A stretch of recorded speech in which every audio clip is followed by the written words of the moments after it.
Let's transition into the two pictures that are on the wall behind you. I'm not sure if you saw these right here on this wall. Can you tell me about the woman in the right side in the black and white? When was that taken, and who was that lady? Well, I entered the convent when I was 23, but I didn't. You go through the postulancy, which is 6 months, and then the novitiate for 2 years, and then you get your first profession when they give you the black veil. So I guess I might have been 25, 26 at that time. And well, the other one was taken up in Canada, waiting for the Canadian Ironman to start in '09, I think. And that was the photographer who had been sent by a woman who's profiled me in a book. So we had a little rendezvous before the race, and he did take some good pictures, I have to say. I think it was maybe last year we had a raise of hands of how many triathlons have you done to our group? You know, hold your hand up if you've done 20, 30, 40, 50. We had a couple that had done over 100. Anyone want to guess how many triathlons Sister Madonna has completed?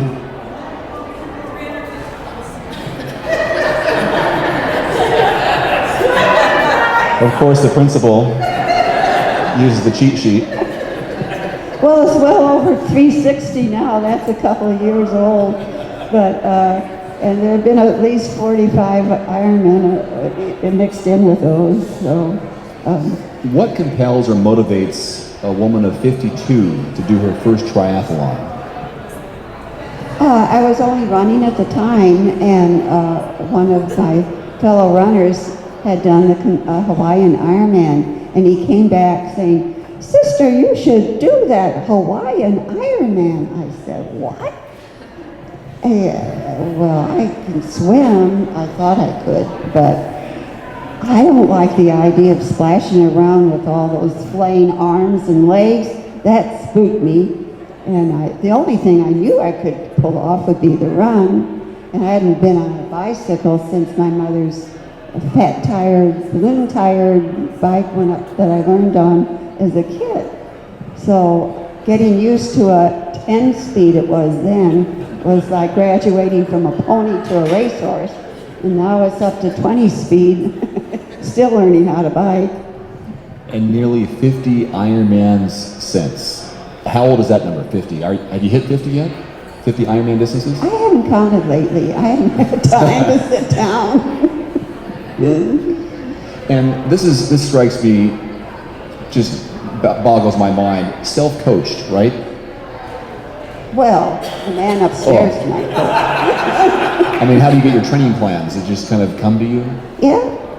Well, I watch and I read. Okay. And that's all I needed. The experience is how you really do it. You got to get your feet wet before you can get to swimming. So, what do you remember of your first triathlon? Oh, that was one cold in the Olympic Peninsula body of water. Oh man, 60 without wetsuits. They didn't have them in those days. So they cut it in half. So we only had a half a mile to swim. And then the hills that were unforgiving. Everywhere you turned was another hill on that island. Can't remember what island it was. And it was on a borrowed bike anyhow. So we got through it. How does your approach to a triathlon these days compare to maybe your first 50 or so? Well, I don't even call it racing anymore. I have finally had to come to the conclusion that you're only going through the paces. You are not racing. That's hard to come by. But, you know, there are things you got to get used to in life, and getting old is one of them. Have you felt, when you get out there, this competitive spirit that you're trying to compete? Have you always been, I've heard this term, a completer, not a competer? Well, the person in front of me is the carrot on the string. regardless of their age. Right.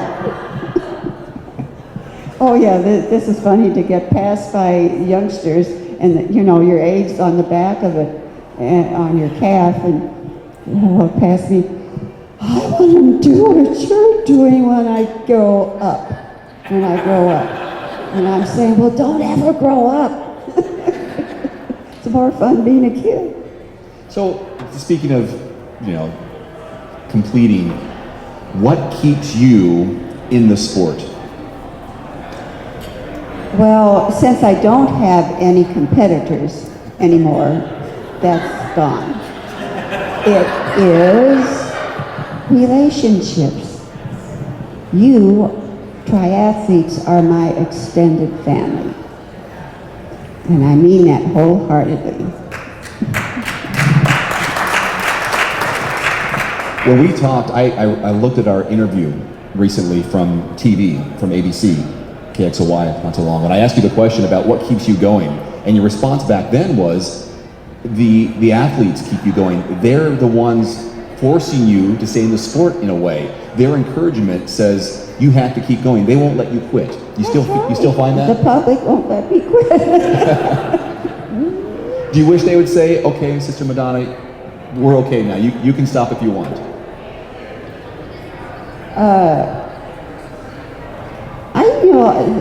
The Lord keeps ticking me off with these little falls and things, and now it's this torn meniscus, and I should not be doing what I'm about to do. It's unrealistic. I realize it is, but I've got to tell you that when I was trying to hasten my healing, this happened in mid-December. It was discovered, and I had a race that I promised to do, Try for the Cure, for the women in Phoenix at the end of March. And I'm used to broken bones. I understand those things, and I can usually do half the time the doctors say you can heal by. But I didn't know anything about this torn meniscus business, so that was a little different. So I found myself saying, God, help me do my best, and you do the rest. And now I realize that's how I do my training, which is practically zilch. I'll do my best, but you do the rest. And that can apply to any facet of our lives, whether it's racing, whether it's business, whether it's rearing a family, when it's with an ornery kid, it carries. So just remember, even the guys in jail love it. God, help me do my best, and you do the rest. Now that's how I train. And how often are you doing your best? Oh, I think that's long gone. So I've heard you say that maybe on Sundays you're running to church, so you make it there on time, then you run home. But you mean you are running to church physically, right? If I can. I mean, I don't even call what I do now running anymore. It's an awkward kind of shuffling, but it gets me there. But if it's inclement, it's been very hard to train because of the weather. It's been hard to train not to injure or re-injure what is already trying to heal, and it's hard also trying to work in social and my religious obligations. So I just know I'm not trained for this at all. But we may not even have one.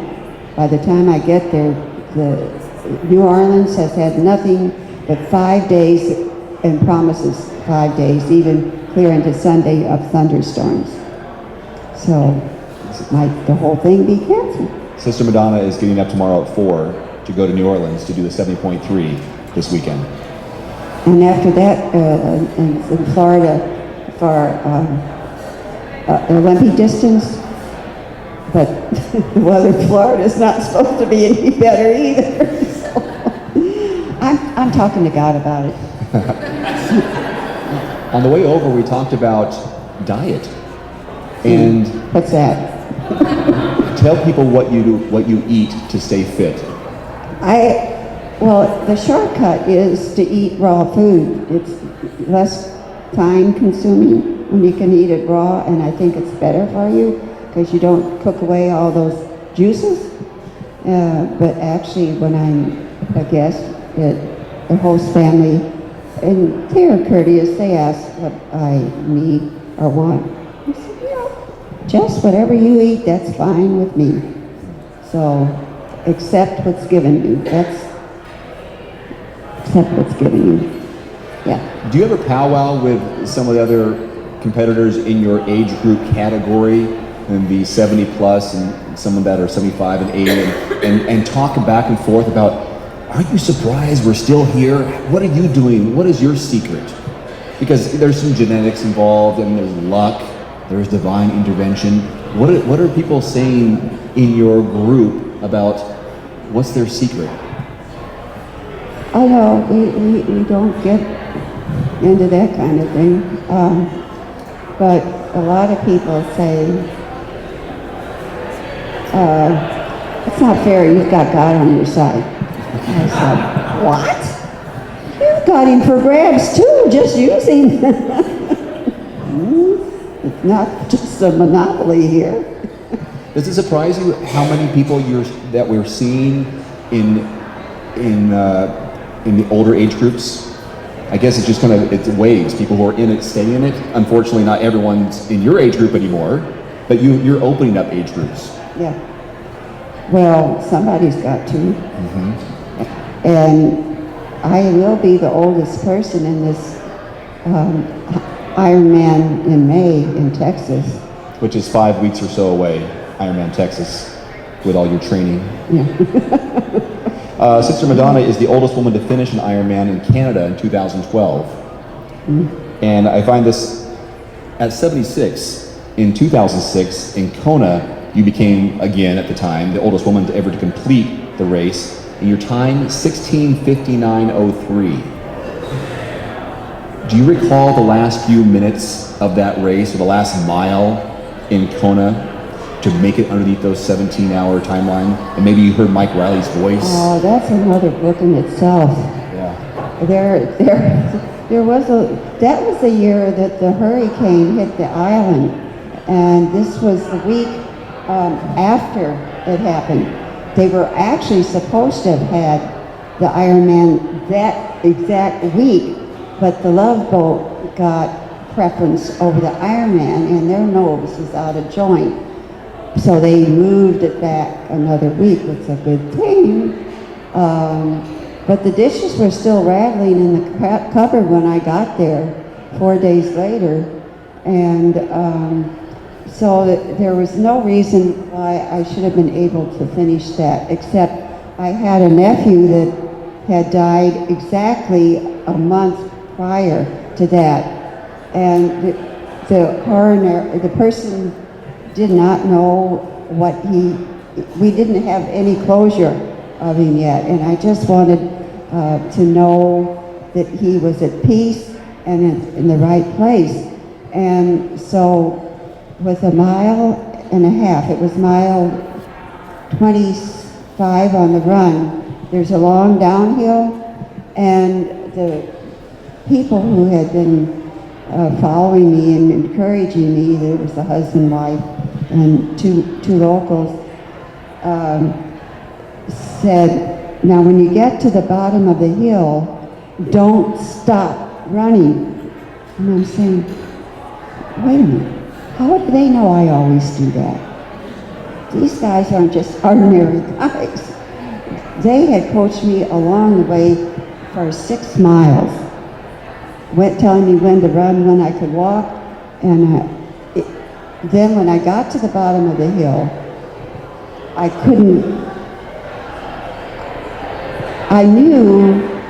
said, God, you and I know it's going to take a miracle for me to get to the finish line in time.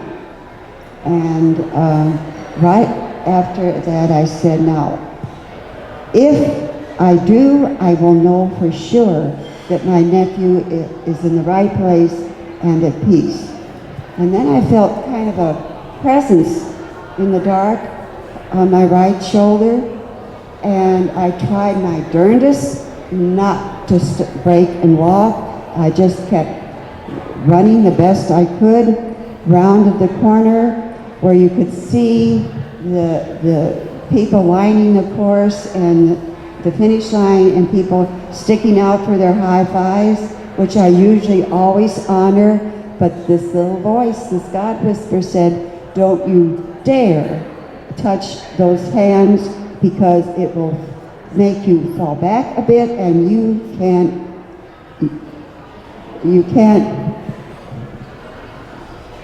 take seconds away. You can't afford to. So I took on tunnel vision and just headed to that finish line. This year, it wasn't just a flat, they built a ramp that you had to run up. I said, Dad, this is not funny.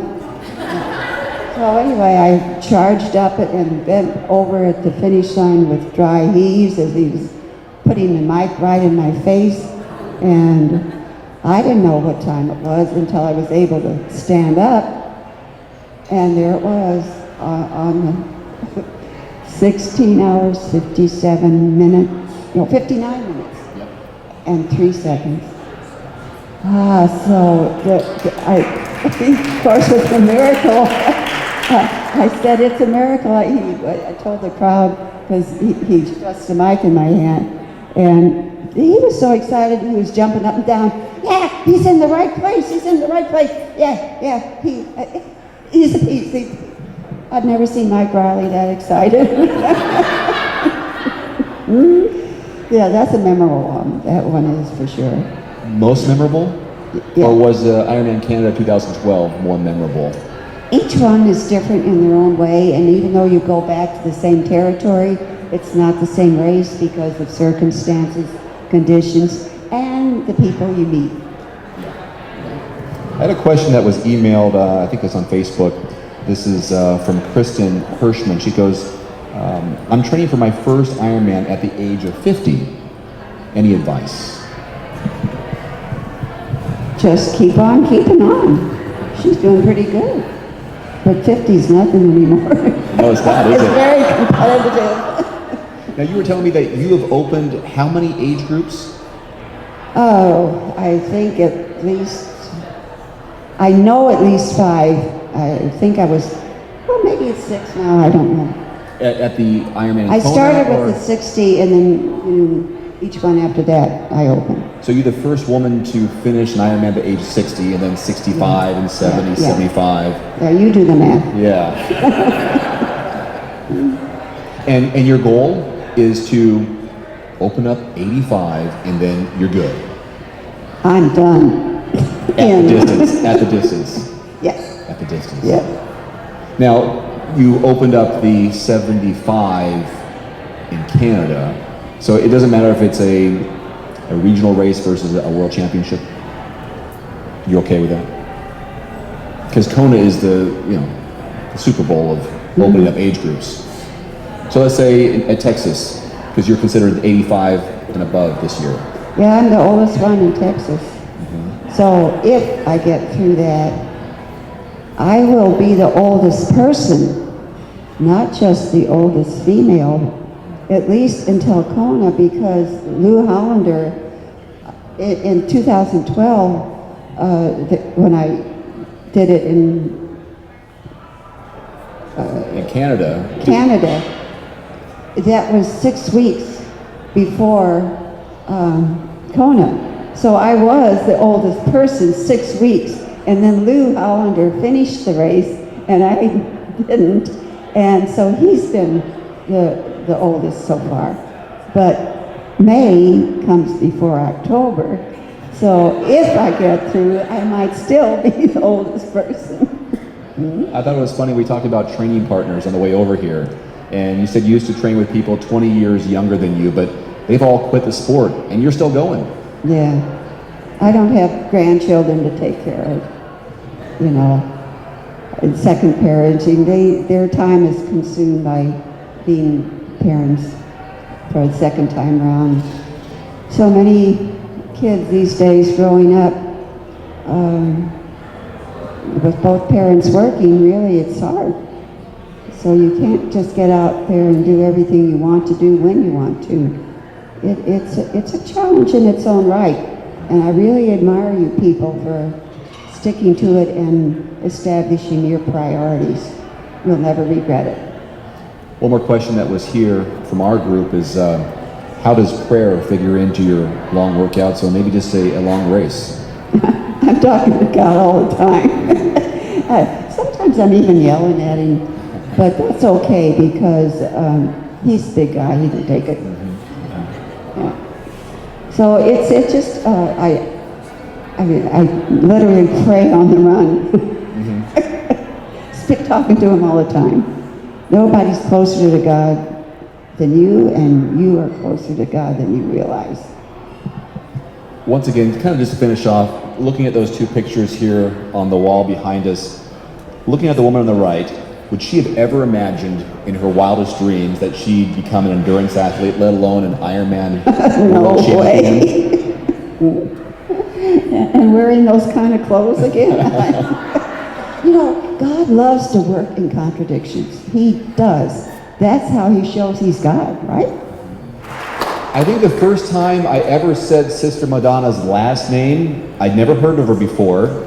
And can you guess what this rookie news anchor said? I said butter.